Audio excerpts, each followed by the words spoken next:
পৃথিবীর নানা প্রান্ত থেকে আসা অতিথিদের সাথে প্রতিদিনের এই যাত্রা শুধু একটি ট্রিপ নয়, ইতিহাসের পাতা উল্টানো এবং প্রকৃতির অপার সৌন্দর্যকে কাছ থেকে উপভোগ করার এক অভিজ্ঞতা। আজকের যাত্রা শুরু হলো আমাদের মেরিনা থেকে, যেখানে নীল জলরাশি ডাকছে অ্যাডভেঞ্চারের জন্য। আসসালামু আলাইকুম, আমি মাসুম প্রধান আপনাদের সাথে।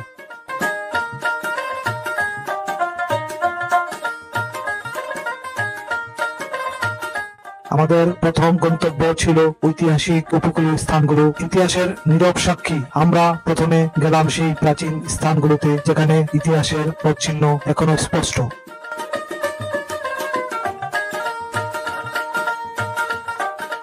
ব্রিটিশ ও পর্তুগাল কবরস্থান মাস্কাটের অতীতের নীরব সাক্ষী এই কবরস্থানগুলি। শত শত বছর ধরে এখানে শুয়ে আছে ভিন্ন দেশের মানুষ। বড় থেকে দূর থেকে এই স্থানগুলো দেখতে দেখতে আমি অতিথিদের কাছে তুলে ধরি এই অঞ্চলের সাথে ইউরোপীয় শক্তিগুলোর সম্পর্কের কথা। কিভাবে ইতিহাস আজও আমাদের চারপাশে এই প্রাচীর ঘেরাও উপকূলকে প্রভাবিত করে চলছে, তা সত্যিই ভাবার বিষয়।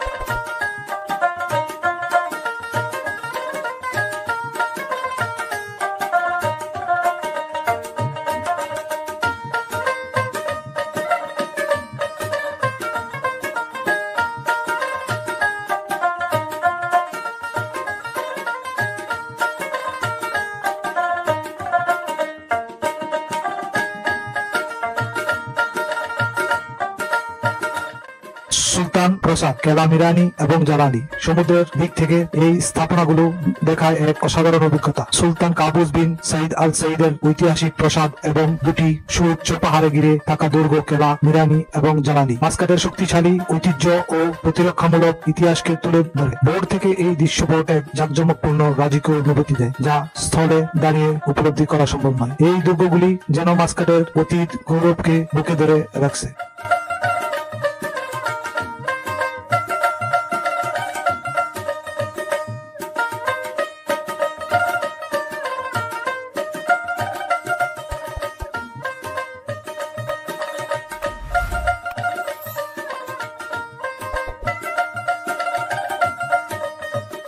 কর্নেশ মাত্রা, যেখানে দৈত্যকার জাহাজের বিশ্রাম নেয়। এরপর আমাদের বোট এগিয়ে চলে কর্নেশ মাত্রার দিকে। এটি মাস্কাটের এক আধুনিক প্রতীক। বিশাল দুটি জাহাজ কর্নেশের কাছে আমরা দেখতে পেলাম সেই বিশাল দুটি জাহাজকে, যা মাস্কাট বন্দরের গুরুত্ব প্রমাণ করে। এই জাহাজগুলো শুধুমাত্র আকারেই বিশাল নয়, এগুলো আধুনিক ওমানের বাণিজ্যিক ও আন্তর্জাতিক সম্পর্কের প্রতীক। একদিকে প্রাচীন দুর্গ, অন্যদিকে এই আধুনিক দৈত্যকার জাহাজ মনকে নাড়া দেয়। এই দৃশ্য বর্তমান ও অতীতের একটি নিখুঁত সমন্বয়।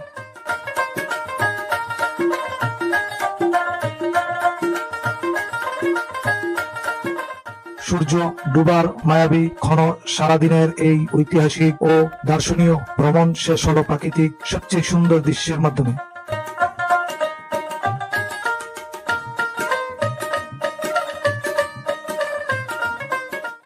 আমরা বোটকে এমন এক স্থানে নিয়ে গেলাম, যেখানে আরব সাগরের দিগন্ত সূর্য আর শেষ আলোটুকু ছড়িয়ে দিচ্ছিল। কমলা, লাল আর সোনালী রঙের মিশালে আকাশ যেন এক বিশাল ক্যানভাসে পরিণত হয়। জলের উপর সেই রং প্রতিচ্ছবি আর উপকূলের পাহাড়ের কালো ছায়া, এক মায়াবী পরিবেশ সৃষ্টি হলো। অতিথিরা এই দৃশ্য দেখে মুগ্ধ, আর আমিও তৃপ্ত। দিন শেষে এই সানসিটি আমাদের মনে করিয়ে দেয় প্রকৃতির কাছে আমরা কতটা ঋণী। আজকের ইতিহাস, ঐতিহ্য এবং প্রাকৃতিক সৌন্দর্য সবকিছুর সাক্ষী হলো আমাদের আজকের ভ্রমণ। বোট ক্যাপ্টেন হিসেবে এই অভিজ্ঞতা অন্যদের সাথে ভাগ করে নিতে পারাটা আমার কাছে অনেক আনন্দমূলক। আপনারাও একদিন আসুন এই উপকূলীয় রহস্য উদ্ঘাটন করতে।